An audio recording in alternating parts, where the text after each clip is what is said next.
Assalamualaikum warahmatullahi wabarakatuh. Perkenalkan, nama saya Nur Syafi, NIM 4140 dari Universitas Jember, Program Studi Pendidikan Guru Sekolah Dasar. Di sini, saya akan menjelaskan tentang metode inquiry sosial dan model studi etnik. Oke, yang pertama di sini saya akan menjelaskan tentang metode inquiry sosial. Tahu nggak sih apa itu metode inquiry sosial? Enggak.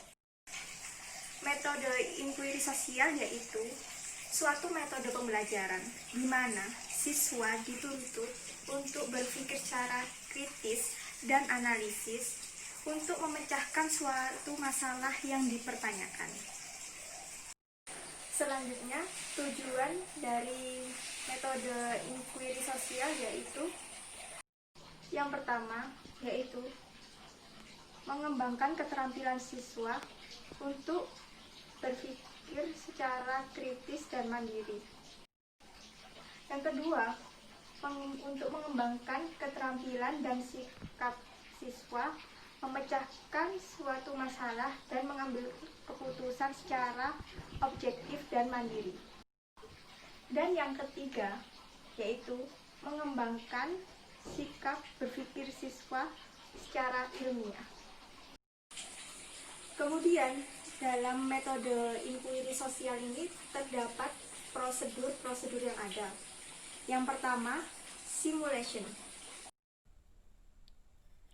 Dimulai dengan guru mulai bertanya dengan mengajukan persoalan atau menyuruh siswa membaca atau mendengarkan uraian yang membuat tentang suatu permasalahan.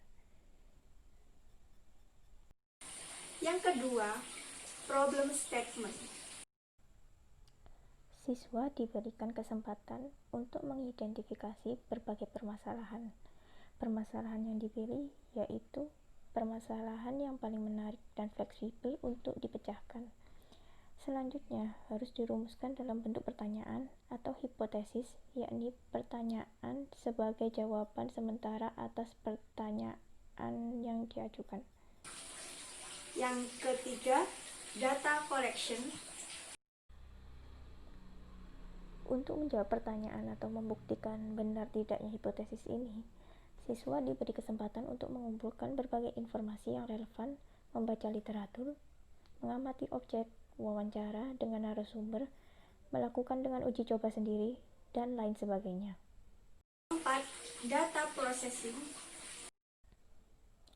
Semua informasi hasil bacaan, wawancara, observasi, dan sebagainya, semuanya diolah, diacak, diklasifikasikan, bahkan bila perlu dihitung dengan cara tertentu, serta ditafsirkan pada tingkat kepercayaan tertentu. Yang kelima, verification. Berdasarkan hasil pengolahan dan tafsiran atau informasi yang ada, pertanyaan atau hipotesis yang telah dirumuskan terdahulu kemudian dicek apakah terjawab atau tidak, atau apakah terbukti atau tidak. Yang keenam, generalization. Berdasarkan hasil verifikasi, siswa belajar untuk dapat menarik kesimpulan. Selanjutnya, saya akan menjelaskan tentang jenis-jenis dari metode inquiry sosial. Yang pertama, terdapat metode Sokratik. Metode ini diterapkan dengan menggunakan teknik bertanya dari guru kepada siswa yang diarahkan untuk memperoleh konsep atau kesimpulan yang digunakan untuk memberikan rangsangan agar siswa belajar. Kemudian yang kedua, terdapat diskusi terbimbing.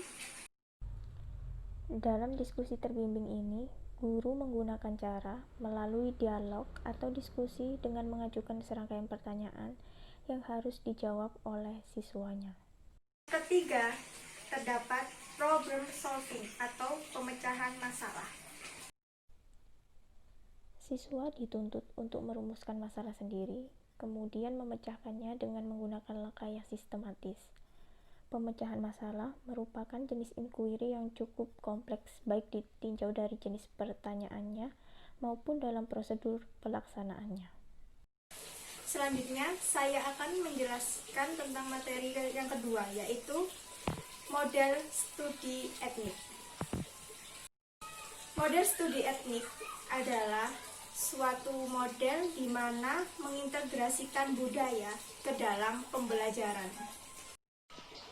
Manfaat dari model studi etnik yaitu untuk mendapatkan hasil belajar dan memahami konsep dari budaya yang dimiliki.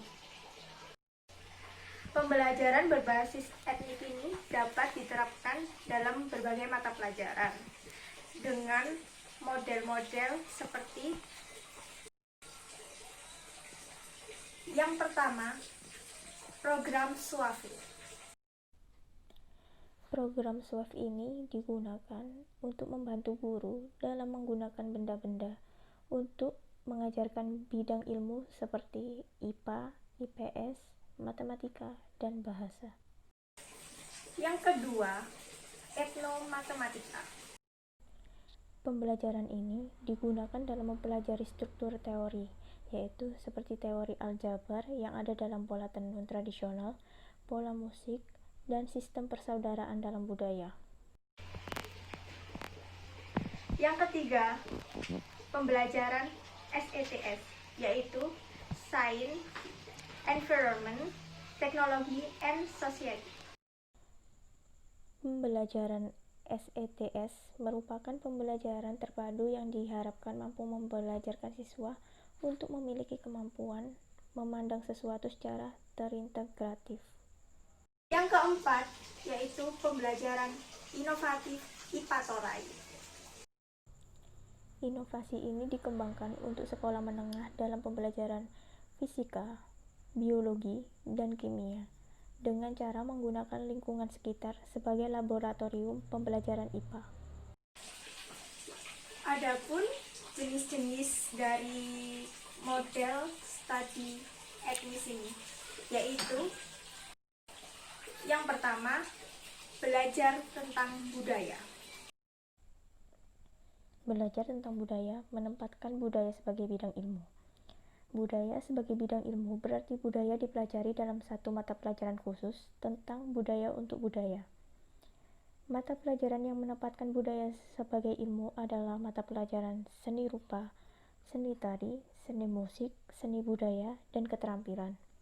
Pembelajaran berbasis budaya yang menempatkan budaya sebagai ilmu cenderung bergantung pada media kebudayaan yang disediakan oleh guru. Yang kedua, dengan budaya. Dalam belajar dengan budaya, budaya dan perwujudannya menjadi media pembelajaran dalam proses belajar, menjadi konteks dari contoh-contoh tentang konsep atau prinsip dari suatu mata pelajaran, serta menjadi konteks penerapan prinsip atau prosedur dalam suatu mata pelajaran. Seorang pengajar pelajaran fisika menggunakan angklung, calung, atau berbagai bentuk dan ukuran gong untuk memperkenalkan konsep bunyi, gelombang bunyi, dan gema. Yang ketiga, belajar melalui budaya. Belajar melalui budaya merupakan salah satu bentuk penilaian pemahaman dalam beragam bentuk. Misalnya, siswa tidak perlu mengerjakan tes untuk mengerjakan topik tentang lingkungan hidup, tetapi siswa dapat membuat poster, membuat karangan, lukisan, lagu, atau puisi yang melukiskan tentang lingkungan hidup. Sekian penjelasan dari saya, kurang lebihnya mohon maaf. Wassalamualaikum warahmatullahi wabarakatuh.